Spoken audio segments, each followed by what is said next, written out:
తమిళ super star Rajinikanth, Malayali super star Mohan Lal ఇద్దరూ వరుసకు అన్నదమ్ములవుతారంటే ఆశ్చర్యం కలగక మానదు.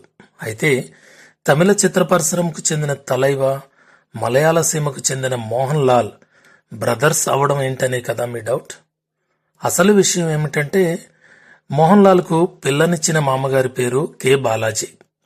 కె బాలాజీ అంటే veteran Tamil actor and producer. ఇక కె బాలాజీకి సొంత అక్క కొడుకు వైజీ మహేంద్రన్. తమిళ చిత్ర పరిశ్రమలో సింగర్గా, కమెడియన్గా వైజీ మహేంద్రన్కి సూపర్ పాపులారిటీ ఉంది.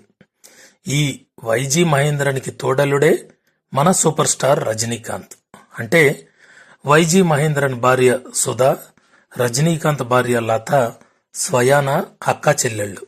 అంతేకాదు మ్యూజిక్ డైరెక్టర్ అనిరుద్ధ్ తండ్రి రవి రాఘవేంద్ర రజనీకాంత్కి, వైజీ మహేంద్రన్కి స్వయాన బావమరిదవుతాడు. ఇప్పుడు మళ్ళీ మన స్టోరీలోకి వస్తే కె బాలాజీకి మోహన్ లాల్ సొంత అల్లుడైతే వైజీ మహేంద్రన్ సొంత మేనల్లుడు. ఆ విధంగా వైజీ మహేంద్రన్కి తోడలుడైన రజనీకాంత్ మోహన్ లాల్కి సోదరుడు వరుస అవుతాడన్నమాట.